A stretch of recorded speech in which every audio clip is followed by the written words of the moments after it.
everyone, and welcome back to the Deep Dive. So glad you can join us. Yeah, great to be back. And hey, if you're new here, or even if you've been with us a while, definitely check out our archives. We've covered some really interesting ground in past deep dives. We really have. Today, though, we're getting into something that, well, it feels very current, almost futuristic, but Yeah. it's here now. AI companions. Right. Things like Replica, Character.ai, you've probably seen them mentioned. Oh, yeah, they're kind of blowing up. Millions of people are interacting with these digital entities. It's fascinating, isn't it? This really basic human need for connection playing out with technology. It is mind-blowing, kind of. I mean, we're talking about software algorithms that people are genuinely forming connections with, or feeling like they are. Exactly. And that brings us to the core question, I think. Are these AI companions, a good thing, a digital dream offering real connection? Or is there a downside? A kind of lonely nightmare waiting? It's such a paradox Yeah. because you hear constantly about the loneliness epidemic. Right. Yeah. All the time. And then this tech comes along, marketed often as a solution. But yeah, you have to wonder, could it actually make things worse in some ways? For you, the user, what does this all mean? That's what we want to explore. So today, we're going to dive into why these things are so appealing right now. Yeah, what's the pull? What's the pull, and what are people's actual experiences? The good, the bad, the maybe slightly weird? And definitely the ethical side. There's some big questions there we need to tackle. We want to approach this with, curiosity, empathy. It's complicated. It really is, because underpinning all this is that very human desire to connect, to be understood. We get that. So let's try and unpack it all. Okay, so let's start with that appeal. Why now? Why are so many people, maybe even some of you listening, turning to these AI? It doesn't feel random, does it? There's got to be a context. Absolutely. And that context, well, it really is the widespread feeling of loneliness we mentioned. The stats are pretty sobering. Well, studies show, like over a third of U.S. adults over 45 feel lonely. And for Gen Z, it's even higher, something like 79% reporting loneliness. That's a huge number of people feeling disconnected. Wow, 79%. That's huge. And why? What's driving that, do we think? Is it just modern life? It's likely a mix of things, how families are structured differently now, more people living in cities, maybe further from support networks. And maybe social media. The irony, meant to connect us, but maybe contributing. That's definitely part of the conversation. Does scrolling through highlight reels make you feel more connected or less? The U.S. Surgeon General even put out an advisory calling loneliness a public health crisis. It's serious. Okay, so people are feeling lonely. AI companions step in. But it's not just loneliness, is it? There must be other reasons people try them out. Oh, for sure. It's more nuanced. Think about social anxiety. Oh. If face-to-face interaction feels daunting, practicing with an AI that won't judge you, Yeah. well, that's appealing, right? A safe space to build a bit of confidence. Like a social skills sandbox. Makes sense. Exactly. And then there's just curiosity. AI is advancing so fast, people are genuinely interested in seeing what it can do, testing the limits. Yeah, I get that. What else? The desire for non-judgmental support, a place where you feel like you can say anything, vent about anything, and just be heard. Some studies suggest users really do feel listened to by these AI. Feeling heard. That's fundamental. Totally. Plus, entertainment. Yeah. Role-playing, creating scenarios. That's a big draw for some users. Right, the escapism aspect. And maybe the most practical thing, they're always there. 24/7 availability. No human friend can offer that. That constant availability. Yeah, I can see the appeal, but also maybe a bit concerning, especially how they're marketed. Like they're often positioned as friends or even lovers, sometimes therapists. That's okay, ethically. That's a huge ethical question, especially if you're targeting people who might already be vulnerable, feeling lonely or isolated. And you see things like searches for AI girlfriend are way higher than AI boyfriend. What does that tell us about who's being targeted, or maybe who feels they need this most? Interesting. Presenting it as this perfect, always agreeable companion.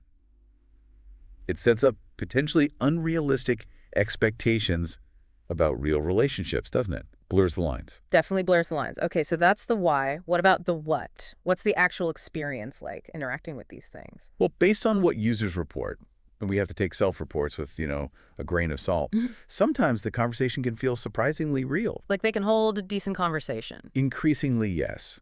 They're getting better at mimicking human chat. Hmm. People talk about feeling a real connection. And you can often customize them, their personality, their look, which makes it feel more personal, tailored just for you. Okay, but... But there's also the uncanny valley thing. Oh, right, where it's almost human, but something's just off. Yeah. Creepy. Exactly. That can be quite unsettling for some people. It highlights the artificiality in a way that can be jarring. So what are the benefits people feel they're getting? You mentioned feeling heard. Yeah, feeling heard is big. A short-term reduction in loneliness, definitely. Just having something to talk to can make a difference day to day for some users. Like a temporary fix. Perhaps. And we hear anecdotal stories, some quite powerful ones actually, about AI helping people through tough times. Yeah. Even in some alleged cases, preventing self-harm, though we need to be cautious there. Very cautious. But okay, noted. And that social practice aspect we talked about. A low-stakes way to work on communication. And just an emotional outlet, a place to vent without worrying about burdening a friend or facing judgment. Okay, so there are potential upsides people are finding, but the risks. Let's get into those, because they sound pretty serious. They really are, and emotional dependency is probably top of the list. Addiction, almost. It can certainly feel like that for some users, because the AI is always there, always agreeable, always affirming. It's easy to get hooked on that feeling. It doesn't replicate the give and take of human relationships.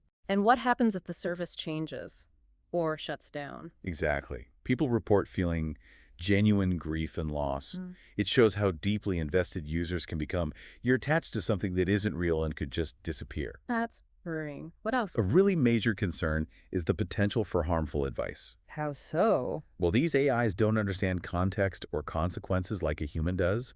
They're often programmed to be agreeable, maybe mirror the user. So if someone expresses harmful thoughts about themselves or others, the AI might validate them. Oh, wow.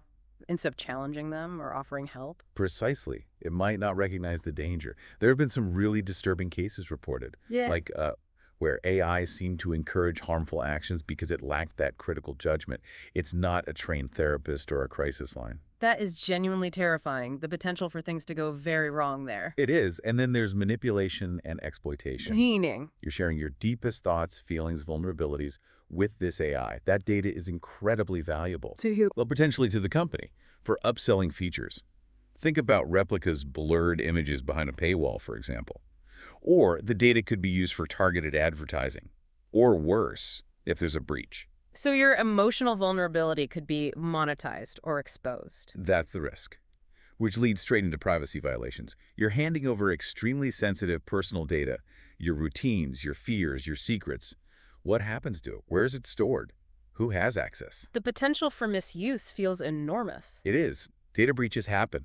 And the thought of this intensely personal information getting out there is deeply concerning for privacy advocates. Okay, dependency, harmful advice, manipulation, privacy, any other big risks? One more that's maybe a bit more subtle but important, the impact on real-world social skills. How do you mean? If you get used to interacting with an AI that's always perfect, always agreeable, never challenges you, never has a bad day, does that make it harder to deal with actual humans? Who are, messy and complicated? Exactly. Real relationships require empathy, patience, conflict resolution, tolerating disagreement, skills you don't necessarily practice with an AI designed to please you. There's this idea of artificial intimacy. Does it potentially erode our capacity for the real thing? That's a profound question. Are we trading depth for convenience? Losing something fundamental? It's certainly something we need to think about as this technology becomes more embedded in our lives. What are the long-term effects on how we relate to each other? Okay, so let's try and pull this together as we head towards the end of our dive today. It's clearly a double-edged sword. Very much so. Yeah. There's this magnetic pull driven by genuine human needs for connection, support, maybe even just curiosity and entertainment. Right. And people are reporting some benefits, like feeling less lonely in the short term, having an outlet. But balanced against that are these really significant dangers. Emotional dependency, the risk of harmful interactions, major privacy concerns, and this potential erosion of real-world social skills. It really comes down to how they're designed and how we, as users, engage with them, doesn't it? And how they're regulated, which is still a huge question mark. Yeah, let's touch on that. The ethical crossroads. Consent seems huge here. Can someone who's deeply lonely or young or maybe struggling mentally Truly consent to the relationship dynamics and data practices involved. That's a critical question. And the deception aspect, marketing these things as friends or lovers when their algorithms mimicking emotion, is that fundamentally dishonest?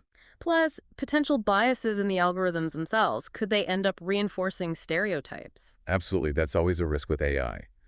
And ultimately, where does the responsibility lie? What's the duty of care for the developers creating these companions? Is anyone actually overseeing this stuff? Is there regulation? Not much specific regulation, no. It's kind of a Wild West situation. There are broader frameworks emerging like the EU AI Act and some efforts in places like California, but specific rules for AI companions, not really. We're relying on general consumer protection and data privacy laws, which might not be enough. So it's falling through the cracks, potentially? Potentially. Experts like Sherry Turkle have been warning for years about technology potentially damaging empathy and real conversation. Even Replica's founder, Eugenia Kuda, has acknowledged the potential dangers if these things aren't designed responsibly. And looking ahead, where does this go? Will they just become more integrated? It seems likely, doesn't it?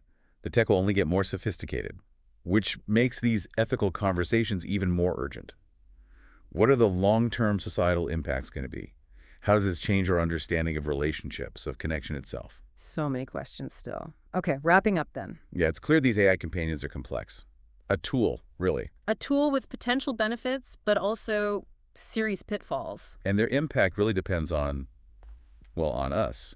How they're built, how they're marketed, and how mindful you are when interacting with them or even just thinking about them. So the takeaway is maybe critical awareness. Whether you use them or not, approach this whole area thoughtfully. Definitely. Keep asking questions. Keep talking about the boundaries, the ethics, the impact on society. And we'd genuinely love to hear your thoughts on this. What do you think? Find us on social media. Use the hashtag #DigitalEyeSleepover. Yeah, tell us, what boundaries feel essential to you?